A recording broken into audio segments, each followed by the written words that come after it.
دنیا کی ہر چیز کا ایک مقصد ہوتا ہے۔ مثال کے طور پر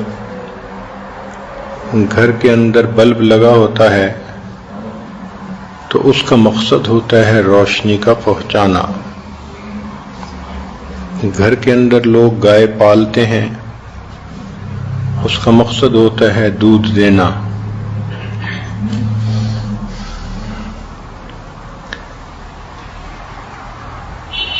گھر کے اندر انسان ایک پودا لگاتا ہے اور اس کا مقصد ہوتا ہے پھول دینا۔ تو ہر چیز کا کوئی نہ کوئی مقصد ہوتا ہے۔ اسی طرح انسان کی زندگی کا مقصد ہوتا ہے نیک اعمال کرنا۔ اللہ رب العزت نے انسان کو دنیا میں بھیجا ہی اسی لیے، خلق الموت والحیات لیبلوکم ایکم احسن عملا۔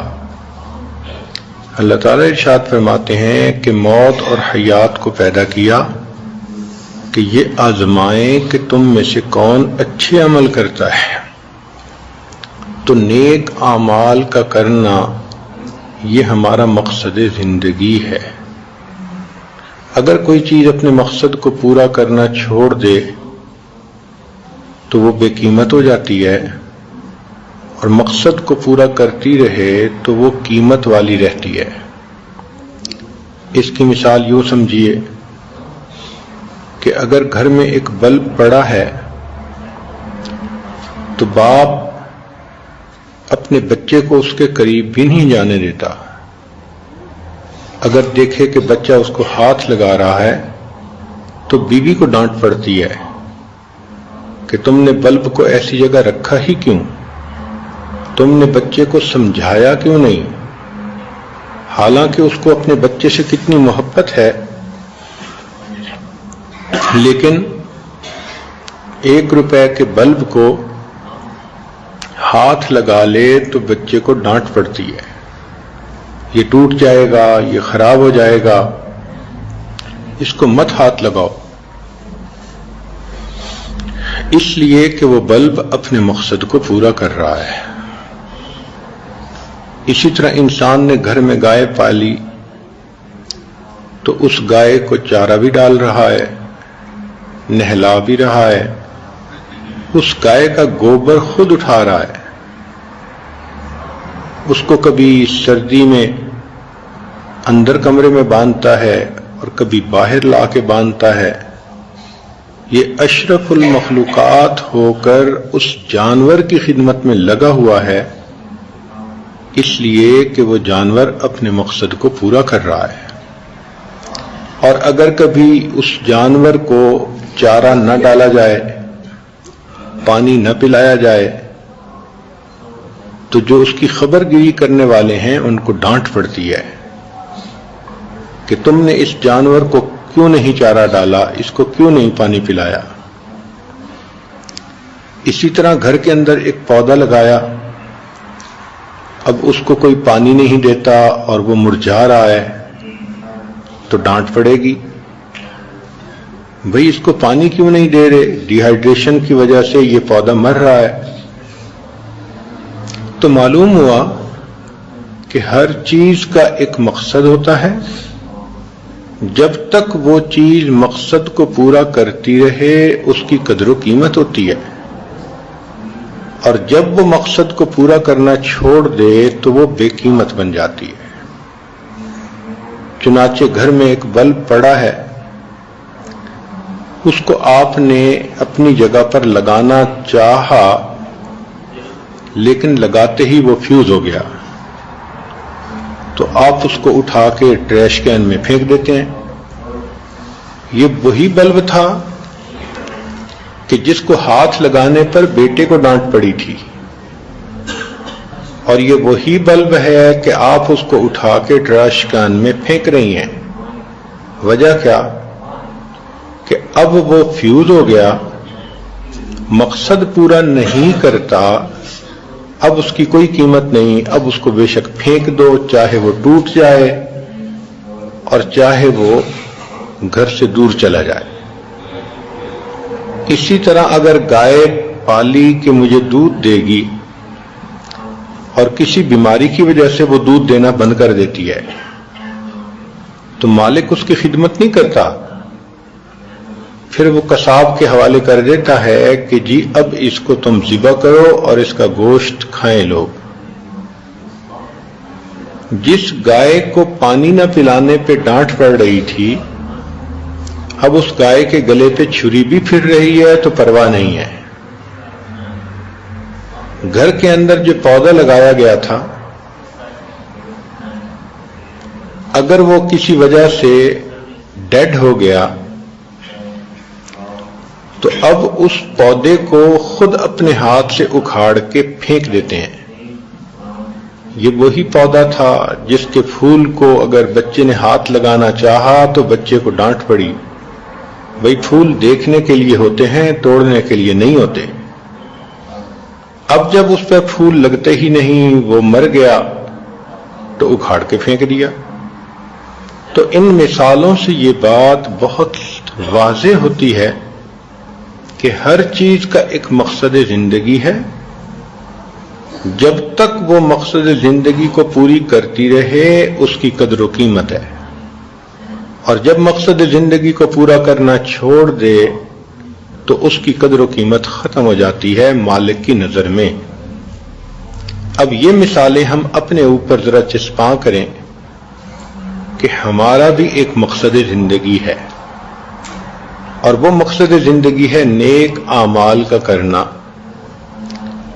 اگر ہم نیک اعمال کرتے رہیں گے، اللہ رب العزت کی نظر میں ہماری عزت رہے گی، اور اگر وہ پورا کرنا چھوڑ دیں گے تو اللہ تعالیٰ کی نظر سے گر جائیں گے۔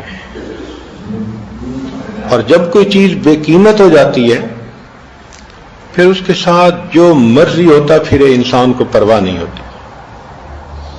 آپ دیکھیں، مکھی اور مچھر کی کوئی قیمت نہیں، اگر کہیں سپرے کر کے لاکھوں مچھر مار دیے جائیں تو کبھی اخبار میں خبر ہی نہیں آتی کہ جی فلاں جگہ پر 10 لاکھ مچھر مر گئے۔ روڈ ایکسیڈنٹ میں 2 بندے مر جائیں تو اخبار میں بڑی خبر لگی ہوتی ہے، کیوں؟ ان کی قیمت ہے۔ اور لاکھوں مچھر مر جائیں تو پرواہ ہی نہیں۔ جب انسان بھی مقصد زندگی کو پورا کرنا چھوڑ دیتا ہے، یہ اللہ کی نظر میں مکھی اور مچھر کے برابر ہو جاتا ہے۔ پھر اس کو لوگ ذلیل کریں تو اللہ کو پرواہ نہیں، پھر اس کو تکلیف پہنچائیں پرواہ نہیں۔ اب جس عورت نے نہ نماز پڑھی نہ تلاوت کی، اپنے رب کو بھلا دیا، وہ ہر وقت بے پردگی کے کاموں میں لگی ہے، فیشن میں لگی ہے، گناہوں میں لگی ہے، غیر محرم مردوں میں پھنسی ہوئی ہے، تو وہ تو مقصد زندگی کو بھول گئی۔ اب وہ دنیا میں جتنا مرضی ذلیل و خوار ہوتی پھرے، اللہ کو پرواہ نہیں ہوتی۔ اس لیے کتنی عورتیں ایسی ہیں جو یہی شکوے کرتی ہیں، خامن نے تنگ کر رکھا ہے، ساس نے تنگ کر رکھا ہے، فلاں نے تنگ کر رکھا ہے۔ بھائی جب ہم مقصد زندگی کو پورا نہیں کریں گے تو اللہ تعالیٰ کی نظر میں بے قیمت بن جائیں گے۔ اب سوچنے کی بات تو یہ ہے کہ ہم کتنا مقصد کو پورا کر رہے ہیں اور ہماری کیا قیمت ہے اللہ تعالیٰ کی نظر میں۔ تو مقصد زندگی کھانا پینا نہیں، کھانا پینا تو ضرورت ہے۔ اور یہ ذہن میں رکھیں کہ جب ضرورت مقصد سے ٹکرائے تو ضرورت کو چھوڑتے ہیں، مقصد کو نہیں چھوڑا کرتے۔ اس کی مثال آپ یوں لیں کہ ایک آدمی کا بزنس ہے اور رمضان شریف میں اس کا بزنس ذرا تیز ہو جاتا ہے، کسٹمر زیادہ آتے ہیں، تو ہم نے دیکھا کہ ایسا بندہ دوپہر کا کھانا چھوڑ دیتا ہے، اسی طرح شام کو کھانا واپس آ جاتا ہے۔ تو بیوی پوچھتی ہے کہ آپ نے دوپہر کو کھانا کیوں نہیں کھایا؟ کہے گا اتنے کسٹمر تھے، مجھے فرصت ہی نہیں ملی۔ ہم نے دیکھا کہ جن لوگوں کے ایسے سیزنل کام ہوتے ہیں، سارا دن وہ اپنے کسٹمر کو سامان بیچتے ہیں اور جب رات آتی ہے تو سوتے نہیں ہیں، اس وقت وہ سامان منگواتے ہیں اور رات کو سامان کی سیٹنگ کر رہے ہوتے ہیں، نہ دن میں سو رہے ہیں نہ رات میں سو رہے ہیں۔ پوچھو بھائی سوتے کیوں نہیں؟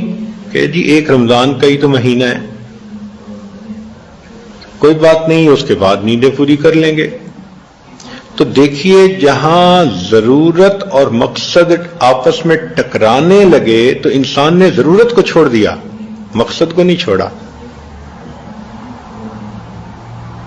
کسی بندے کا سیزن اگر تیز ہو بزنس میں، اس کو کوئی دوست بلائے، جی میرے بیٹے کی شادی میں آؤ، صاف جواب۔ ہم نے گھر میں اپنے بچوں کو دیکھا ہے جب امتحان کا وقت ہوتا ہے تو ادھر ادھر کے سارے یہ اپنے مسئلے سمیٹ دیتے ہیں اور پڑھنے میں لگے رہتے ہیں، نیند بھی کم ہو جاتی ہے، گپیں بھی نہیں مارتے، آرام سے بیٹھے پڑھ رہے ہوتے ہیں۔ ان کو پتہ ہے کہ اب میں نے امتحان لکھنا ہے اور اس میں اچھے نمبر لینے ہیں۔ تو اس دنیا میں آنے کا ہمارا ایک مقصد ہے، اور وہ مقصد ہے نیک اعمال کر کے اللہ کا فرما بردار بندہ بن جانا۔ آپ نے گھر کے اندر ایک نوکر کو رکھا تو مقصد ہوتا ہے کہ وہ کام کرے۔ اب اگر وہ کام ہی نہیں کرتا، نہ وقت پہ آتا ہے اور وقت سے پہلے چلا بھی جاتا ہے اور بغیر بتائے چھٹیاں کر لیتا ہے، اور کام بتاؤ تو کام ہوا نہیں ہوتا، تو آپ کبھی اس کو تنخواہ نہیں دیں گی اور کہیں نہیں رکھیں گی۔ 2-4 دن اس کو دیکھیں گی، سمجھائیں گی، پھر اس کی چھٹی۔ تو سوچئے نا کہ ہم 1 مہینہ کام کے بغیر کسی بندے کو پیمنٹ دینے کے لیے تیار نہیں ہوتے، پروردگار عالم نے تو ہمیں پوری زندگی دی کہ میرے بندو میری بندگی کرو۔ ہم بھول جاتے ہیں، ہمیں فرصت نہیں ہوتی دنیا کے کاموں سے، اور اللہ رب العزت پھر ہمیں نیکی کی طرف متوجہ کرنے کے لیے حالات بھیجتے ہیں۔ ان کا مقصد یہ ہوتا ہے کہ میرا یہ بندہ سنبھل جائے اور موت سے پہلے نیک اعمال کو کر لے۔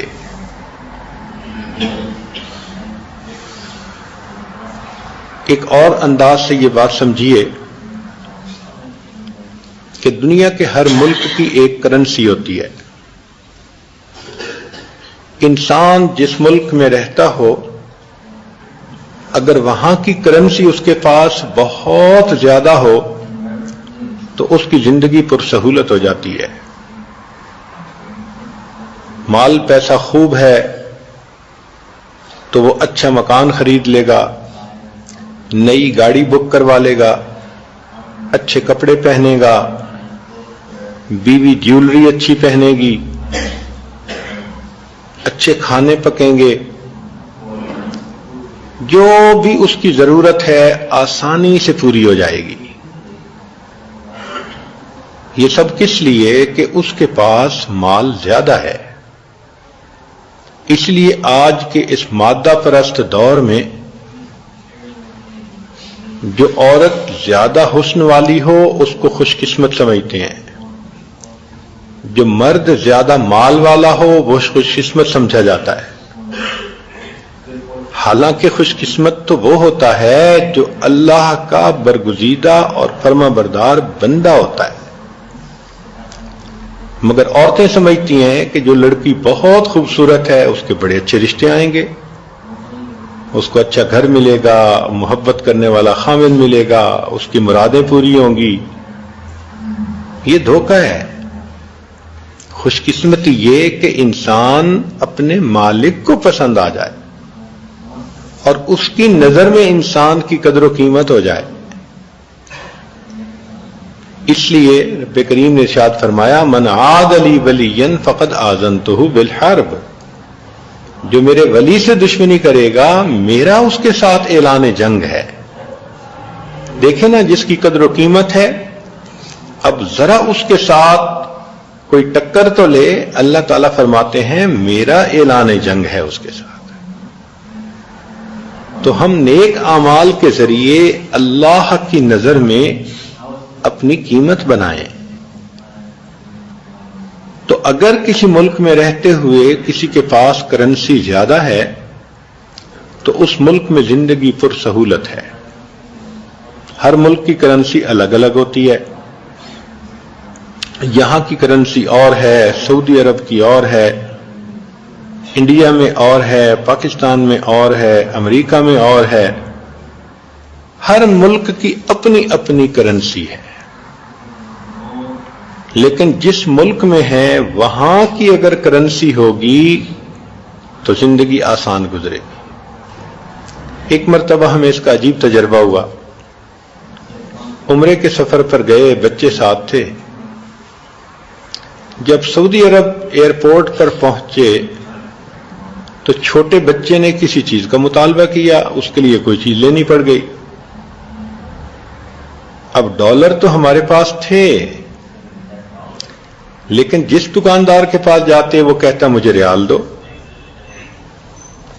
اور جو ریال تبدیل کرنے والی جگہ تھی یا آفس تھا وہ بند ہو چکا تھا۔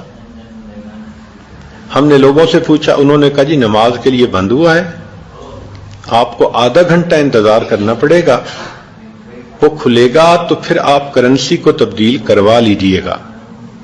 اب بچہ رو رہا ہے، ڈالر ہاتھ میں ہے، $100، ہم چاہتے ہیں کہ اس کو کھلا کروائیں مگر کھلا ہو نہیں سکتا، اور چیزیں بھی پڑی ہوئی ہیں اور دکاندار بھی موجود ہیں، مگر ہر دکاندار کہتا ہے جی مجھے ریال چاہیے۔ تو اس دن ہمیں یہ تجربہ ہوا کہ واقعی جس ملک میں ہو اس کی کرنسی کا ہونا ضروری ہے، اگر نہ ہوگی تو کوئی چیز نہیں ملتی۔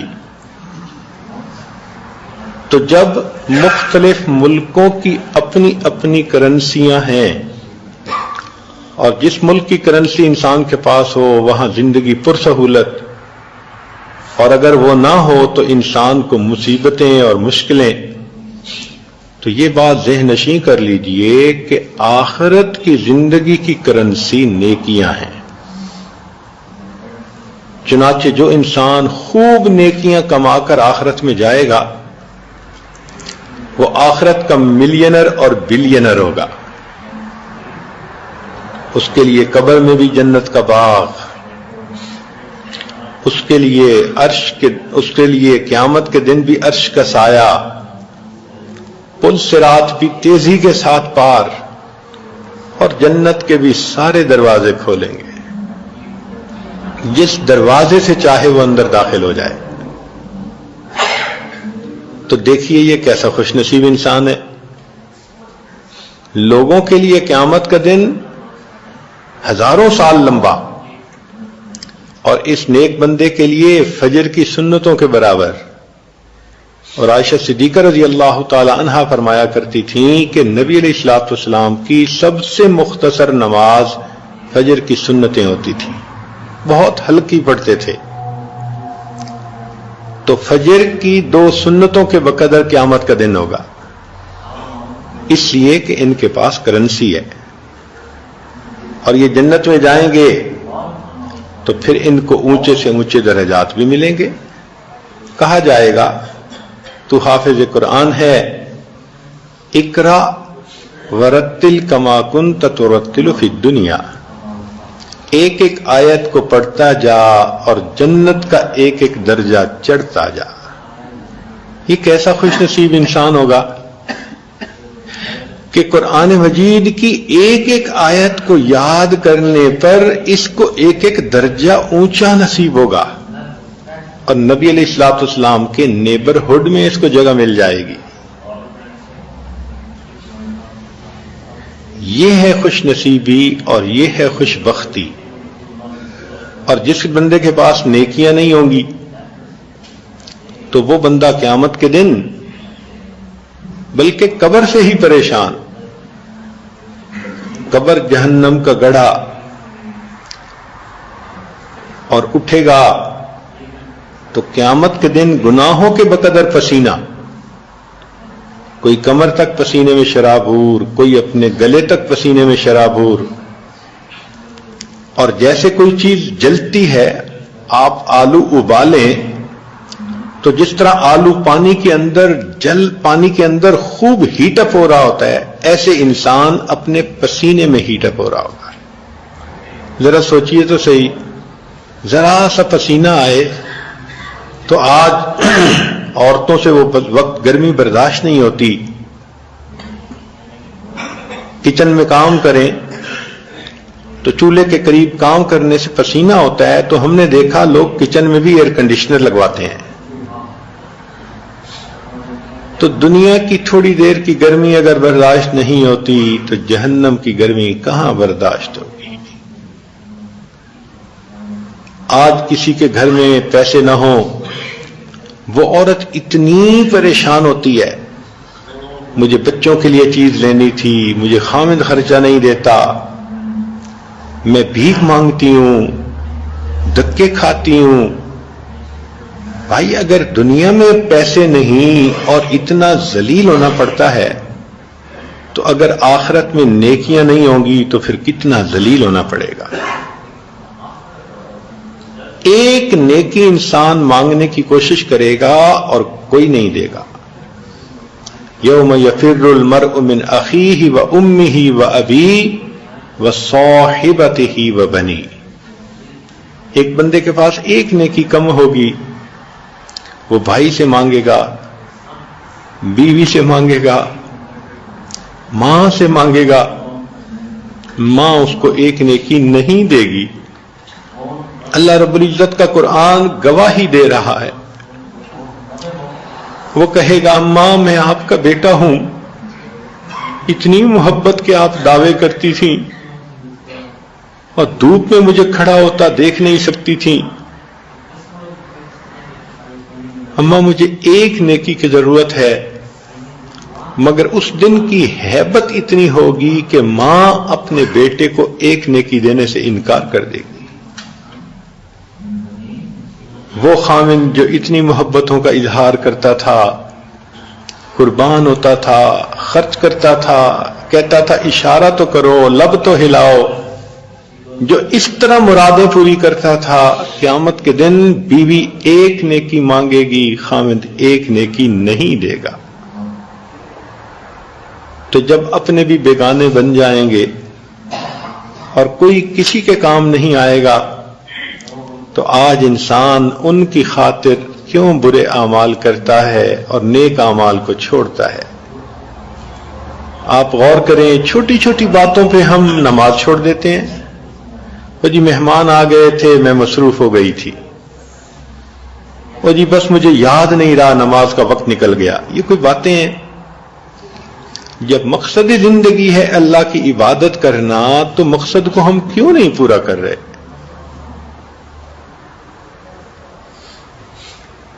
ہے تو عورتوں والی بات، لیکن اگر کوئی عورت شادی ہونے کے بعد خاوند کی خدمت نہیں کرتی، بیمار ہے جس وجہ سے خاوند کی ضرورت کو پورا نہیں کر سکتی، تو وہ خاوند کب تک اسے رکھے گا؟ یقینی بات ہے طلاق ہو کے گھر جائے گی. تو ہمارا بھی زندگی کا ایک مقصد ہے، پورا کریں گے تو اللہ رب العزت کی نظر میں ہماری قیمت ہوگی. اس مقصد کو پورا ہمیں ہر وقت کرنا ہے. آپ سوچیں کتنی عورتیں ہیں جو صبح اٹھتی ہیں اور ان کے ذہن میں یہ خیال ہوتا ہے کہ آج میں نے اپنے رب کو راضی کرنا ہے، آج کا دن مجھے ملا ہے کہ میں اپنے مالک کی فرما بردار بندی بن کے وقت گزاروں. میں نماز بھی پڑھوں گی، تلاوت بھی کروں گی، تسبیحات بھی کروں گی، میری نظر بھی غلط نہیں دیکھے گی، میری زبان سے جھوٹ نہیں نکلے گا، میں بے پردگی بھی نہیں ہونے دوں گی، میں کوئی گناہ کا کام نہیں کروں گی. میں شام کے وقت ایسا دن گزار چکی ہوں گی کہ میرا مولا مجھ سے راضی ہو جائے. یہ تمنائیں آج دلوں سے نکلتی چلی جا رہی ہیں. بس ایک روٹین کی زندگی ہے. عورت سمجھتی ہے مجھے صبح اٹھنا ہے تو ناشتہ بنوانا ہے، خامند کو بھیجنا ہے، بچوں کو بھیجنا ہے. بھائی یہ ضروریات زندگی ہیں. پھر مجھے اپنے کپڑے جو ہے دھلوانے ہیں، پریس کروانے ہیں، اور پھر اس کے بعد مجھے فلاں کام کرنا ہے، فلاں کام، اور اس طرح دن گزر جاتا ہے. At the end of the day اگر بیٹھ کر سوچیں تو سارا دن دنیا کے کاموں میں گزر گیا. تو انسان نے اپنی آخرت کے لیے کیا کیا؟ آج کسی عورت کو کہیں کہ تمہارا گھر ہمیں لے کے دیتے ہیں ایک ایسی جگہ جہاں ویرانہ ہے، بجلی بھی نہیں، رات کو اندھیرا ہوتا ہے، اور رات کو وہاں پر چور ڈاکو بہت شور کرتے ہیں اور ڈاکہ بھی مارتے ہیں، گھر میں بھی گھس آتے ہیں، اور کوئی نیبر نہیں، کچھ نہیں، اکیلے ہیں، ضروریات زندگی بھی نہیں. تو عورت کہے گی کہ میں مر جاؤں گی، میں اس جگہ گھر نہیں لوں گی. تو اگر اس عورت کو بتایا جائے کہ آخرت میں تمہاری بے عملیوں کی وجہ سے تمہارا گھر جہنم میں بنے گا، جہاں روشنی نہیں ہوگی، جہاں پر فرشتے لمبے لمبے دانت ہوں گے اور ناخن ہوں گے، کالا رنگ ہوگا، اور وہ آئیں گے اور تمہیں دیکھیں گے، گردن سے پکڑیں گے، اور چھڑانے والا بھی پاس کوئی نہیں ہوگا. تو عورت کو کیوں سمجھ نہیں آتی کہ وہاں پر میں کیسے زندگی گزار سکوں گی؟ اب تو گھبرا کے یہ کہتے ہیں کہ مر جائیں گے، مر کے بھی چین نہ پایا تو کدھر جائیں گے.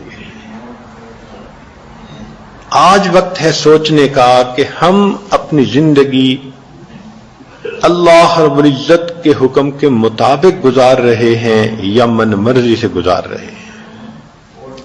آج ہم جتنی نیکی کرنا چاہیں کر سکتے ہیں. ایک مرتبہ سبحان اللہ پڑھنے پر جنت میں اتنا بڑا درخت لگ جاتا ہے کہ عربی نسل کا گھوڑا 70 سال تک دوڑتا رہے تو اس کا سایہ ختم نہ ہو. اور ایک مرتبہ سبحان اللہ پڑھنا کتنا آسان ہے. حدیث مبارکہ میں ہے جو آدمی نماز پڑھتا ہے، تلاوت کرتا ہے، نیکی کرتا ہے تو جنت میں اس کا گھر بنتا رہتا ہے. پھر ایک وقت آتا ہے کہ فرشتے اس کا گھر بنانا روک دیتے ہیں. تو دوسرے فرشتے پوچھتے ہیں ابھی گھر بنانا کیوں روک دیا؟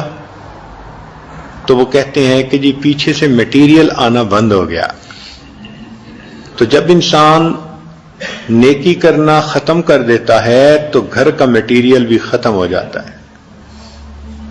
اب خوش نصیب تو وہی عورت ہے نا جو دنیا میں رہتے ہوئے آخرت میں بہترین گھر بنوا لے، جو اللہ رب العزت کی نظر میں اپنا مقام پیدا کر لے. ہم اگر سوچیں تو ہماری زندگی کا ایک ایک لمحہ قیمتی ہے، ایک ایک منٹ قیمتی ہے. اس لیے مشائخ نے فرمایا الوقت من ذهب و فضہ، کہ یہ وقت سونا اور چاندی ہے. الوقت هو الحیات، وقت کا نام ہی زندگی ہے. اور ہم اپنی زندگی کا وقت کتنا بیکار چیزوں میں ضائع کرتے رہتے ہیں، بیکار باتوں میں وقت ضائع کر دیتے ہیں.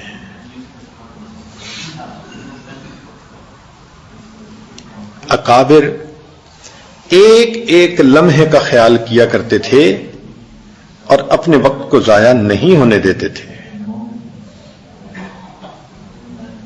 بلکہ اپنے وقت کو نیکی میں خرچ کرتے تھے.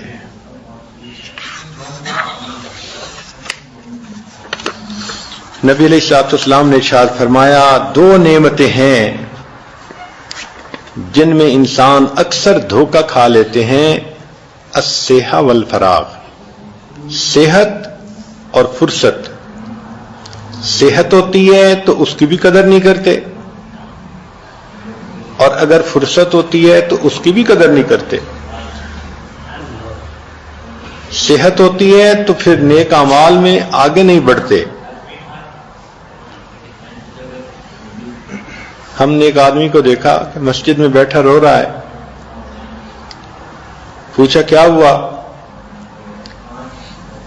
کہنے لگا کہ جب جوانی تھی تو مسجد کا دھیان نہیں تھا، اب ریٹائرمنٹ کے بعد مسجد میں آنا شروع ہوا تو آنکھوں پہ موتیا بند آ گیا، جس وجہ سے اب بینائی چلی گئی۔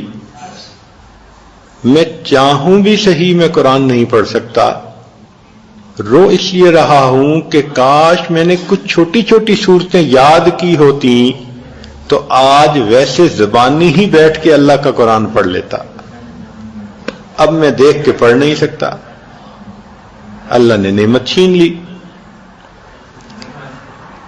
تو انسان نعمت کی موجودگی میں نعمت کی قدر کرے، اور جتنا زیادہ سے زیادہ نیکیاں کر سکتا ہے اتنا نیکی کر لے، دوڑ دوڑ کے نیکی کرے، بھاگ بھاگ کے نیکی کرے۔ نیکی کر کر کے تھکے اور تھک تھک کے پھر نیکی کرے۔ اس لیے ایسا بندہ جو تھکاوٹ کے باوجود بھی نیک کام کر رہا ہو، اللہ کو بڑا پسندیدہ۔ حدیث مبارکہ میں ہے کہ ایک نوجوان قافلے کے ساتھ جا رہا تھا اور سب تھکے ہوئے تھے، اور وہ رات کے آخری پہر میں کسی منزل پر پہنچے تو سارے قافلے والے سو گئے۔ اس نے وضو کیا اور یہ تہجد پڑھنے کے لیے کھڑا ہو گیا۔ تو حدیث پاک میں ہے کہ اللہ رب العزت دوسرے فرشتوں کو دکھاتے ہیں اور اس نوجوان پہ خوش ہوتے ہیں کہ دیکھو یہ بھی تو تھکا ہوا تھا، مگر میری محبت نے اس کو مصلی پر کھڑا کر دیا۔ تو اللہ تعالیٰ خوش ہوتے ہیں کہ انسان تھکاوٹ کے باوجود نیک عمل کر رہا ہو اور شوق ہو نیک عمل کرنے کا۔ یہ اللہ تعالیٰ کی نعمت ہوتی ہے کہ کسی بندے کو نیکی کا شوق ہو۔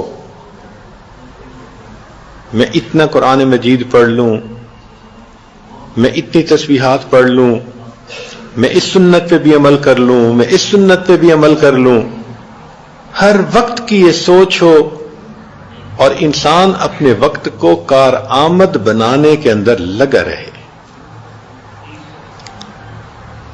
چنانچہ ایک بزرگ فرماتے ہیں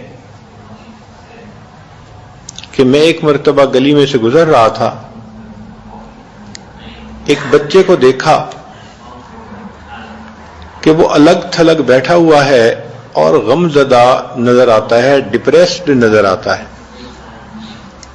میں نے سوچا کہ شاید اس کو دوسرے بچے اپنے ساتھ کھیلنے نہیں دے رہے، تو یہ بچہ پریشان بیٹھا ہے، چلو میں ذرا اس کی دل لگی کر لوں۔ میں نے سلام کیا اور بچے سے پوچھا کہ بچہ کیا وجہ ہے، کیوں غمزدہ ہو، کیا یہ بچے تمہیں اپنے ساتھ کھیلنے نہیں دیتے؟ اس بچے نے آنکھ اٹھا کے میری طرف دیکھا اور کہنے لگا انکل افحسبتم انما خلقناکم عبثا، کیا تم سمجھتے ہو کہ بے فائدہ پیدا کیے گئے ہو؟ تو انکل میں کھیل کود کے لیے تو پیدا نہیں ہوا۔ کہنے لگے مجھے بہت حیرت ہوئی، یہ بچہ ہے اور بچپن میں تو بچے کھیل میں ہی وقت گزارتے ہیں، مگر یہ اتنا سمجھدار کہ یہ کہتا ہے کہ میں کھیل کود کے لیے تو پیدا نہیں ہوا۔ تو میں نے اس سے پوچھا کہ بچے تم چھوٹے ہو، ابھی سے تم کیوں اتنے فکر مند ہو گئے؟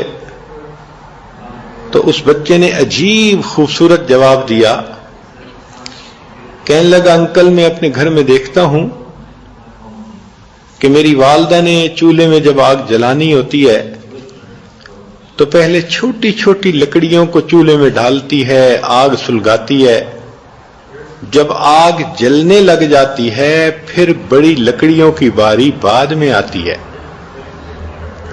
تو جب یہ اپنے گھر میں روز دیکھتا ہوں تو مجھے یہ خیال آتا ہے کہ ایسا نہ ہو کہ قیامت کے دن اللہ تعالیٰ جہنم کی آگ کو جلانا چاہیں اور پہلے چھوٹے چھوٹے بچوں کو اندر ڈالیں کہ آگ اچھی طرح بھڑک جائے اور بڑوں کی باری بعد میں آئے۔ ایک چھوٹا سا بچہ ہے اور اس کے دل پہ بھی آخرت کا اتنا خوف ہے، ہم بال سفید کر بیٹھے اور ہمیں اپنی آخرت کے تیاری کی فکر نہ لگی، اس لیے کہ اس کا نام غفلت ہے اور ہم غفلت بھری زندگی گزار رہے ہیں۔ ہم نے بیٹھ کے کبھی اپنی موت کی تیاری کی؟ سوچا کتنی نمازیں زندگی میں ہم نے قضا کی اور ہمارے ذمے قضا ہے اور پڑھنی ہے؟ کبھی فہرست بنائی؟ کبھی روزوں کی قضا لکھی؟ ہر جوان عورت رمضان المبارک میں کچھ روزے ہوتے ہیں جو نہیں رکھ پاتی، مگر سستی کی وجہ سے ان کی قضا بھی نہیں کرتی۔ تو کتنے مہینوں کے روزے ذمے ہیں پتہ ہے؟ کبھی خیال ہی نہیں کیا۔ ہم نے کتنے لوگوں کی غیبت کی، ان کا حق ہمارے اوپر آتا ہے، کبھی ہم نے ان سے معافی مانگی؟ کتنے لوگوں کے دل دکھائے ہم نے، ایسی باتیں کی، کبھی ان سے سوری کیا؟ تو آخرت کے نقطہ نظر سے کیا ہم نے تیاری کر لی؟ اگر یہ ہم اپنے آپ سے سوال پوچھیں گے تو تمہارا دل کہے گا کہ ہم نے تو تیاری کی ہی نہیں۔ تو کیا آخرت میں بغیر تیاری کے چلے جائیں گے؟ صدیق اکبر رضی اللہ عنہ فرمایا کرتے تھے کہ جس شخص نے بغیر تیاری کے موت میں قدم رکھا ایسا ہی ہے اس نے بغیر کشتی کے سمندر میں چھلانگ لگا دی۔ جو بغیر کشتی کے سمندر میں چھلانگ لگائے گا بالآخر ڈوب کر رہے گا، جو بغیر تیاری کے آخرت میں جائے گا بالآخر عذاب میں گرفتار ہو کر رہے گا۔ اس لیے موت کا جب وقت آتا ہے تو انسان پھر حسرت کرتا ہے، کاش مجھے تھوڑا سا وقت اور مل جاتا اور میں آخرت کی تیاری کر لیتا۔ آج وقت بھی ہے، صحت بھی ہے، سہولت بھی ہے، ہم اس دنیا کی زندگی کو عبادت میں گزارنے کے لیے کوشش کریں۔ نبی علیہ الصلوۃ والسلام نے ارشاد فرمایا، میری امت کی عمریں بین 70 و 60، 60-70 کے درمیان ہوں گی، یعنی ایوریج عمر اتنی ہوگی، کسی کی کم بھی ہو سکتی ہے، کسی کی زیادہ بھی ہو سکتی ہے، مگر ایوریج عمریں اتنی ہی ہوں گی۔ تو آج آپ دیکھیں یہی 60-70 میں انسان چلا جاتا ہے دنیا سے۔ تو ذرا حساب لگائیں کہ ایک بندے کی عمر ہے 63 سال، تو زندگی کی ترتیب تو یہی ہوتی ہے کہ وہ 8 گھنٹے دفتر میں دیتا ہے اور 7-8 گھنٹے سونے میں اور ان کاموں میں گزر جاتے ہیں۔ تو 8 گھنٹے اس کے پاس باقی ہوتے ہیں۔ تو 8 گھنٹے دفتر کے، 8 گھنٹے نیند وغیرہ کے اور 8 گھنٹے دوسرے کاموں کے۔ تو اس کا مطلب یہ کہ 3 حصے اگر دن کے کریں تو 2 حصے تو اس کے ضرورتیں پوری کرنے میں لگ جاتے ہیں، کاروبار کی ضرورتیں اور سونے کی ضرورتیں۔ تو 63 سال ہوں تو 2 حصے بنے 42 سال اور تیسرا حصہ بنا 21 سال۔ تو 63 سال جس کی زندگی ہے اس نے 42 سال تو یا کاروبار میں لگا دیے یا سونے میں لگا دیے، باقی بچے زندگی کے 21 سال۔ اب ان 21 سالوں میں سے زندگی کے پہلے 13 سال جو جوان نہیں ہوتا اور نامہ اعمال میں اس کے حساب شروع نہیں ہوتا وہ نکالیں تو باقی رہیں گے 8 سال 9 سال. اب اس 8-9 سال میں کھانا بھی ہے، پینا بھی ہے، بیوی بچوں کے ساتھ بھی وقت گزارنا ہے. تو اگر تیسرا حصہ نکال لیں تو 3 سال باقی رہ گئے. اس کا مطلب یہ کہ 63 سال جس کی زندگی ہے اس کی عبادت کا وقت اس میں صرف 3 سال ہے. باقی وقت دنیا کی ضرورتیں، دنیا کے کام اور دنیا کے جھگڑے. کتنا تھوڑا وقت ہے اللہ کی عبادت کے لیے جو ہم نکالتے ہیں. حق تو یہ چاہیے تھا کہ اس سے زیادہ وقت ہم لگاتے، اس لیے کہ آئے ہی عبادت کرنے کے لیے ہیں. اسی لیے اس کی ایک نشانی یہ کہ بہت ساری عورتوں کے رمضان شریف میں معمولات اچھے ہو جاتے ہیں. نمازیں بھی پڑھتی ہیں، تلاوت بھی کرتی ہیں، تسبیحات بھی پڑھتی ہیں، درود شریف بھی پڑھ رہی ہیں، کلمہ بھی پڑھ رہی ہیں، گناہوں سے بھی بچ رہی ہیں. تو بھئی رمضان میں اگر اللہ نے ایسی اچھی ترتیب بنوا دی تو بغیر رمضان کے بھی تو زندگی وہی ہونی چاہیے. لیکن بغیر رمضان کے تو 5 نمازیں پڑھنی بھی مشکل ہوتی ہیں. تو جن لوگوں نے زندگی کی قدر کو پہچانا انہوں نے تو یہاں تک کہا کہ الدنیا یوم ولنا فیہا صوم. پوری دنیا ایک دن ہے اور اس ایک دن میں ہم نے روزہ رکھا ہوا ہے.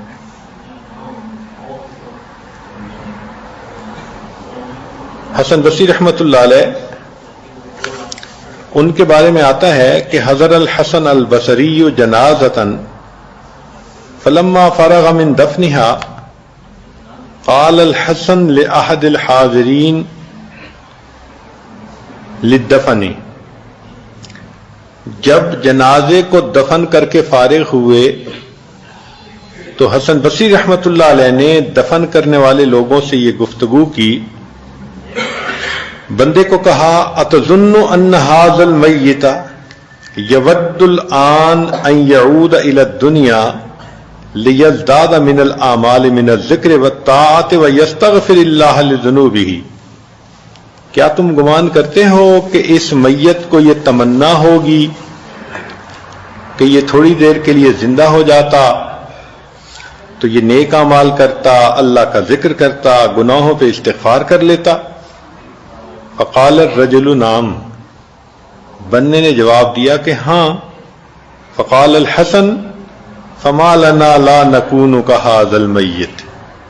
ہمیں کیا ہو گیا، ہم اس میت کی مانند بھی نہیں بن سکتے کہ ہم دل میں تمنا کریں ہم اور 2 رکعت پڑھ لیں، کچھ اور اللہ کا ذکر کر لیں، کچھ اپنے گناہوں کی اور معافی مانگ لیں. تو ہم تو میت کی مانند بھی نہ بنے. تو غفلت میں پڑا ہوا انسان تو اپنی زندگی کو ضائع کر رہا ہوتا ہے. یہ تھوڑی سی زندگی کا وقت اللہ رب العزت نے دیا تو ہمیں چاہیے کہ ہم اس میں نیک اعمال کریں. چنانچہ جو نیک لوگ ہوتے ہیں وہ نیکی کے کاموں میں لگے رہتے ہیں. امام اعظم ابو حنیفہ رحمۃ اللہ علیہ رمضان المبارک میں 63 قرآن مجید پڑھا کرتے تھے. ایک قرآن مجید دن میں، ایک قرآن مجید رات میں اور 3 قرآن مجید تراویح میں. امام شافعی رحمۃ اللہ علیہ روزانہ ایک قرآن مجید پڑھا کرتے تھے.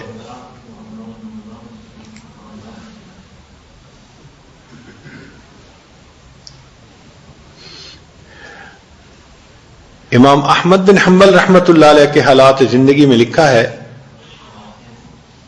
کہ علمی کام میں سارا دن مصروف رہتے تھے، اس کے باوجود 300 رکعت نفل روزانہ پڑھا کرتے تھے.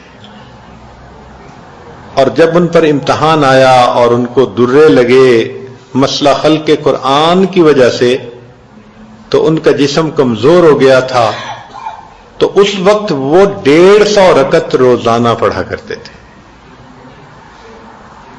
ہے کوئی عورت جو 50 رکعت روزانہ پڑھتی ہو؟ تو ہماری زندگی کے اعمال کو دیکھیں تو حیرانی ہو جائیں۔ ایک بزرگ تھے، روزانہ 70 طواف کیا کرتے تھے۔ ہر طواف کے 2 رکعت نفل ہوتے ہیں، تو 140 رکعت تو واجب الطواف پڑھتے تھے۔ یہ لوگ کیسے اتنے اعمال کر لیتے تھے؟ ان کو فکر لگی ہوتی تھی، تو وہ ہر وقت نیک اعمال کرنے میں مشغول ہوا کرتے تھے۔ وہ زندگی کے وقت کو ضائع نہیں کرتے تھے۔ اگر عورتیں یہ سوچیں کہ یہ تو پہلے زمانے کے لوگ تھے، فارغ تھے، فرصت تھی، آج کل کہاں اتنا وقت ہے، تو ابھی اسی رمضان کی بات ہے، ایک نوجوان نے بتایا کہ میرا روزانہ ایک قرآن مجید مکمل کرنے کا معمول ہے۔ اس وقت میں بھی، آج کے دور میں بھی ایسے نوجوان ہیں جو روزانہ ایک قرآن مجید مکمل پڑھ رہے ہیں۔ کوئی بتاتا ہے کہ 10,000 مرتبہ روزانہ کلمہ پڑھتا ہوں، کوئی بتاتا ہے کہ میں 20,000 دفعہ کلمہ پڑھتا ہوں۔ ایک خاتون نیک ہیں، کہنے لگی حضرت میرے پاس بہت وقت ہے، بتائیں میں کیا پڑھوں؟ تو اس عاجز نے کہا کہ 7,000 دفعہ کلمہ پڑھیں۔ پھر اس نے فون کیا کہ جی وقت ہے اور کیا کروں؟ میں نے کہا 10,000 دفعہ پڑھیں۔ پھر فون کیا جی اور بھی وقت ہے، میں نے کہا کہ اچھا 21,000 مرتبہ پڑھیں۔ اس اللہ کی بندی نے پھر فون کیا کہ جی میرے پاس بہت وقت ہے، اب بچوں کی شادیاں ہو گئیں، میں فارغ ہوتی ہوں، خاوند چلا جاتا ہے دفتر میں، میرے پاس بہت فرصت ہے، حضرت مجھے بتائیں۔ ہم نے کہا زیادہ کر لو۔ اللہ کی شان کہ اس نے فون کیا کہ حضرت میں روزانہ 40,000 مرتبہ کلمہ شریف پڑھتی ہوں، ہر تیسرے دن قرآن مجید ختم کرتی ہے، ہر تیسرے دن اس کی کال آئی ہوتی ہے حضرت آج میرا ختم قرآن ہو گیا۔ تو ایسی بھی تو عورتیں آج کے دور میں ہیں جو روزانہ 40,000 مرتبہ کلمہ پڑھ رہی ہیں اور ہر تیسرے دن قرآن پاک ختم کر رہی ہیں۔ اس مجمع میں کتنی عورتیں ہیں جن کو اللہ نے صحت بھی دی، جوانی بھی دی، وقت بھی دیا، فرصت بھی دی، مگر کس کا معمول ہے ایسا؟ ہم لوگ 15 دن میں جاتے ہیں، 1 دفعہ عمرہ کرتے ہیں یا 2 دفعہ عمرہ کرتے ہیں۔ ہمارے ایک ساتھی ہیں نوجوان، وہ مسجد نبوی میں کام کرتے ہیں اور ان کو ہفتے کے بعد ایک چھٹی ہوتی ہے، تو جس دن چھٹی ہوتی ہے وہ بس میں سفر کرتے ہیں مدینہ طیبہ سے مکہ مکرمہ، احرام باندھ کے جاتے ہیں اور ایک دن میں 3 مرتبہ عمرہ کرتے ہیں۔ ایک دفعہ عمرہ کیا، مکمل ہو گئے اعمال، پھر دوسری دفعہ احرام باندھ کے عمرہ کیا، پھر مکمل کیا، بال کٹوائے، پھر تیسری دفعہ احرام باندھ کے عمرہ کیا۔ 3 دفعہ عمرہ کر کے وہ پھر بس پہ بیٹھتے ہیں اور واپس آ کر سیدھا اپنی ڈیوٹی کرتے ہیں۔ تمہیں سن کے خوش ہوا کہ دیکھو ہماری حالت، دیکھو کہ 15 دن میں 1 عمرہ، اور اس نوجوان کا شوق دیکھو کہ ڈیوٹی سے آیا اور آیا بھی بس میں، اور 3 عمرے ایک دن میں کر کے پھر بس میں واپس جا کر پھر اپنی ڈیوٹی کی۔ تو جن کو فکر لگ جاتی ہے وہ پھر اپنی زندگی کے وقت کو اس طرح کماتے ہیں۔ گل سادی ہے میلا گھڑی دے، رتاں آندیاں جاندیاں رہندیاں نے، کرما والیاں او جیڑیاں رکھ لا کے مڑ چھاویں بہندیاں نے۔ کہ بات تو بڑی سادہ ہے، یہ موسم تو بدلتے بدلتے رہتے ہیں، مگر قسمت والی عورتیں وہی ہوتی ہیں جو درخت لگاتی ہیں اور ان کے سائے میں مزے سے بیٹھتی ہیں۔ خوش نصیب ہیں وہ عورتیں جو آج نیکی کے درخت لگائیں گی اور کل ان کی ٹھنڈی چھاؤں میں بیٹھیں گی۔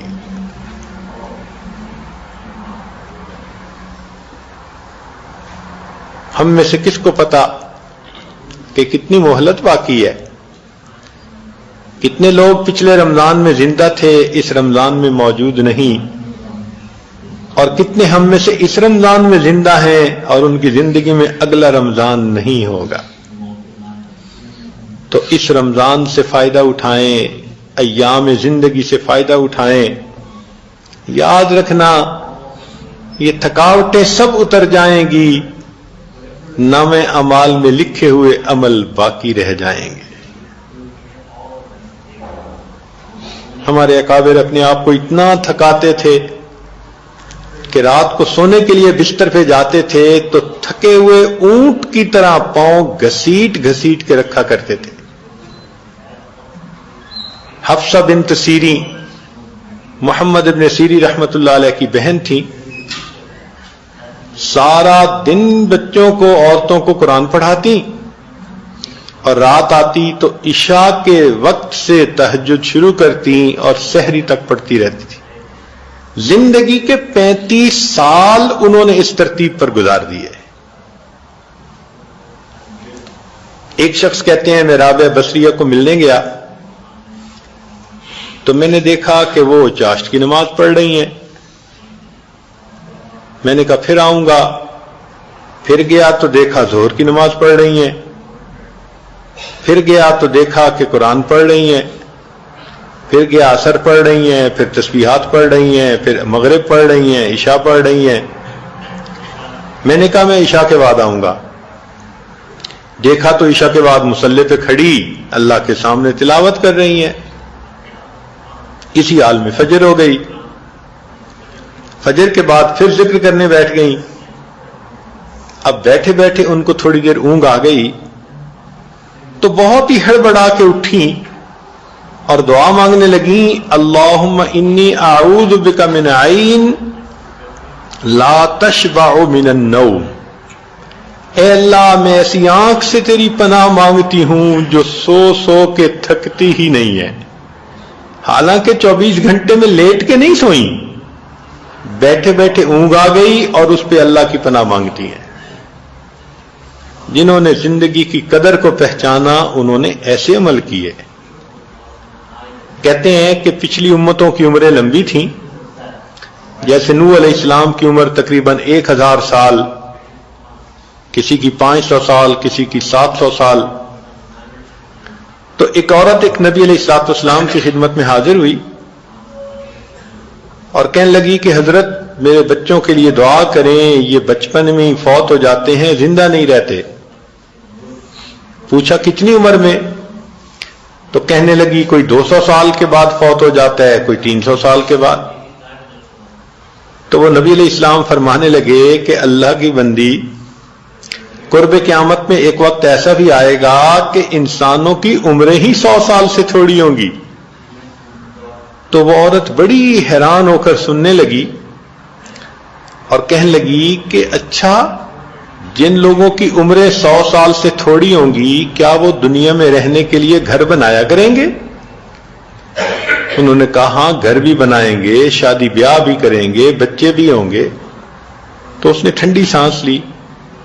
تو انہوں نے پوچھا کہ کیوں ٹھنڈی سانس لی؟ تو وہ کہنے لگی کہ اگر کبھی میں اس وقت میں ہوتی جب عمر ہی 100 سال سے تھوڑی تھی تو میں اتنا عرصہ تو ایک سجدے میں گزار دیتی۔ تو حقیقت تو یہی ہے کہ ہم یہ 50-60 سال کی زندگی ایک سجدے میں ہی گزار دیتے ہیں۔ زندگی کے وقت کی قدر کر لیجئے۔ ہارون رشید ملک کا بادشاہ ہے اور 200 رکعت روزانہ نفل پڑھتا ہے۔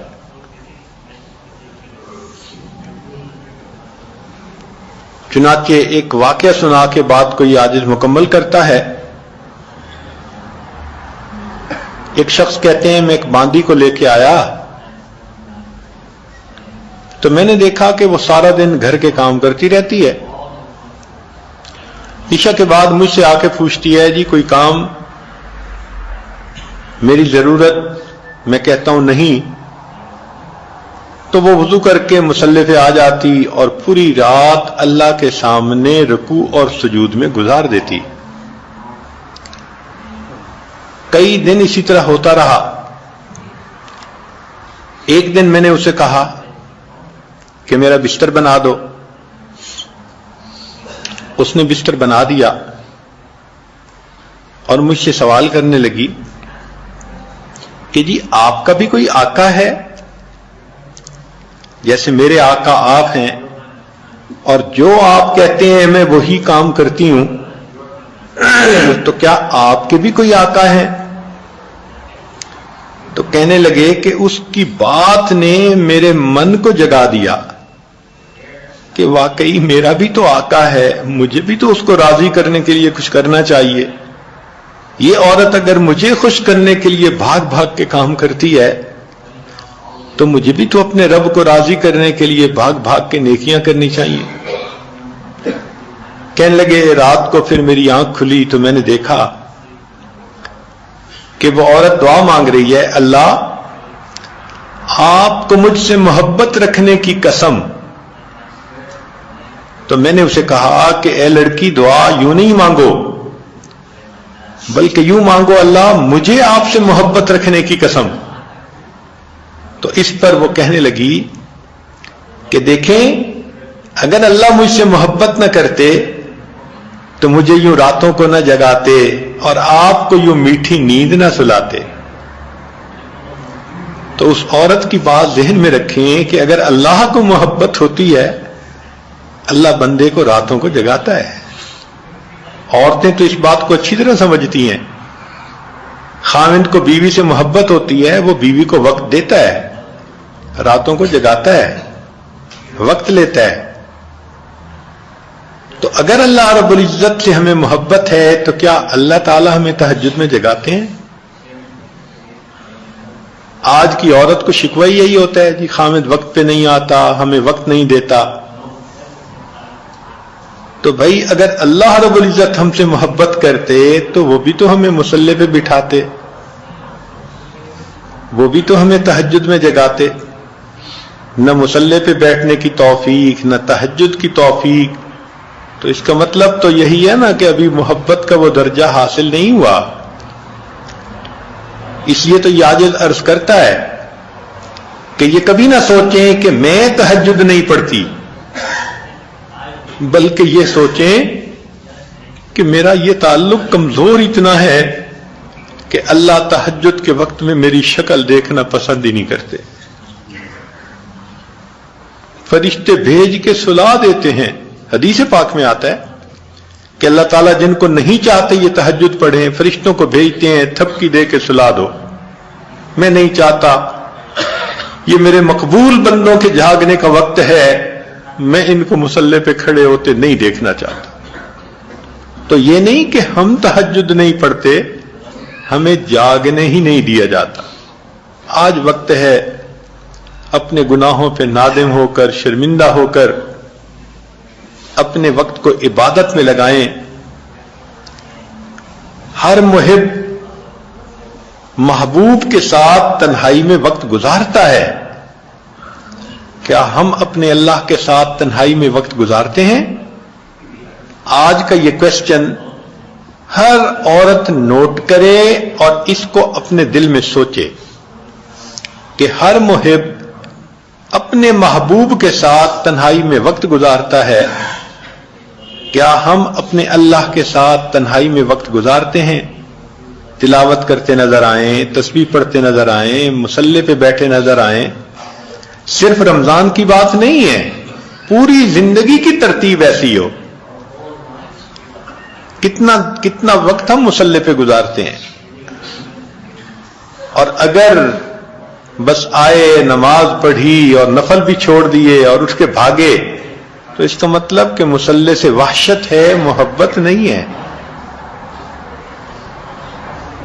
تو تو آج وقت ہے ہم زندگی کے اوقات کو غنیمت سمجھتے ہوئے اپنے رب سے گناہوں کی معافی مانگیں، نیک اعمال کی کوشش کریں۔ آج ایک لمحے کی توبہ زندگی کے سب گناہوں کو معاف کروا سکتی ہے۔ اس لیے ہم نے اس رمضان میں عورتوں کے پروگرام میں یہی ترتیب سوچی کہ وہ اعمال جن کے کرنے سے انسان کے گناہ معاف ہوتے ہیں، ان اگلے 8-9 دنوں میں انشاءاللہ اسی عنوان پہ گفتگو ہوگی۔ بہت سارے عمل عورتیں کرتی ہیں، ان کو پتہ نہیں ہوتا، وہ نیت ہی نہیں کر سکتی، ان کے لیے وہ عمل کرنا اس لیے مشکل ہوتا ہے کہ اجر کا پتہ نہیں ہوتا۔ اگر اجر کا پتہ ہو تو کام کرنے بھی آسان ہو۔ تو روزانہ ایسے کام جن کے کرنے سے انسان کے گناہ معاف ہوتے ہیں، اگلے ان تمام دنوں میں اسی کے اوپر گفتگو ہوگی۔ اور آپ یہ ذہن بنا کے آئیں کہ ہم نے ان کاموں کو نوٹ کرنا ہے اور ان کاموں کو مستقل کرنا ہے، تاکہ جو غلطیاں کوتاہیاں ہیں وہ ادھر معاف ہو جائیں اور قیامت کی ندامت سے ہم بچ جائیں۔ اللہ تعالی ہمیں گناہوں سے پاکیزہ زندگی گزارنے کی توفیق عطا فرمائے۔ وآخر دعوانا ان الحمد للہ رب العالمین۔ دعا کر لیجئے۔ سبحان ربی العلی الوہاب، اللہم صلی علی سیدنا محمد وعلی آل سیدنا محمد وبارک وسلم۔ اے کریم آقا، ہم آپ کے عاجز مسکین بندے ہیں، ہمارے گناہوں کو معاف فرما، خطاؤں سے درگزر فرما، عیبوں کی پردہ پوشی فرما۔ اللہ ہماری نگاہوں کو پاک فرما، دلوں کو صاف فرما، سینوں کو اپنی محبت سے لبریز فرما۔ میرے مولا، ہم غفلت بھری زندگی گزارتے پھر رہے ہیں، ہم نادم ہیں، شرمندہ ہیں میرے مولا۔ ہم نے زندگی کے اوقات کی قدر نہ کی، ہم بہت بے قدرے لوگ ہیں اللہ۔ ہم تو دنیا کی زیب و زینت میں پھنسے رہتے ہیں اور دنیا کے کاموں میں لگے رہتے ہیں اللہ۔ وقت ہونے کے باوجود مصلی پہ گھنٹوں نہیں گزارتے اللہ۔ ہمارے ان گناہوں کو معاف کر دیجئے، ہمیں عبادت کا شوق عطا کر دیجئے اللہ، عبادت کا شوق عطا کر دیجئے۔ ہم بھاگ بھاگ کے نیکی کریں، ہمیں ایسا بنا دیجئے، نیکی کر کے دل نہ تھکے اللہ، ہمیں ایسا بنا دیجئے۔ ہمیں ایسا جسم دے دیجئے جو نیکی کر کے تھکے ہی نہ۔ پروردگار، ہم پر یہ رحمت فرما دیجئے اللہ۔ وہ بھی تو خوش نصیب لوگ تھے، ایک ایک دن میں سینکڑوں نوافل پڑھتے تھے، پورا قرآن پڑھتے تھے، ہزاروں مرتبہ کلمہ پڑھا کرتے تھے اللہ۔ ہم تو اپنی زندگی میں دیکھیں تو معمول نظر ہی نہیں آتا اللہ۔ قیامت کے دن ہم قسم پرسی کے عالم میں کھڑے ہوں گے تو کتنی ذلت ہوگی۔ رحمت کی نظر ڈال دیجئے، ہمیں نیک اعمال کمانے کی توفیق عطا فرما دیجئے، ہمیں اپنے نیک بندوں میں شامل فرما دیجئے اللہ۔ ہمیں بے پردگی سے محفوظ فرما، جھوٹ غیبت سے محفوظ فرما، بدگمانی سے محفوظ فرما، حسد اور کینہ سے محفوظ فرما، عجب تکبر خود پسندی سے محفوظ فرما اللہ۔ ہمیں دوسروں کا دل دکھانے سے محفوظ فرما، اور اے اللہ ہمیں ایک نیک انسان بن کر زندگی گزارنے کی توفیق عطا فرما اللہ۔ ہماری ان دعاؤں کو اپنی رحمت سے قبول فرما۔ صلی اللہ تعالی علی خیر خلقہ سیدنا محمد وآلہ واصحابہ اجمعین برحمتک۔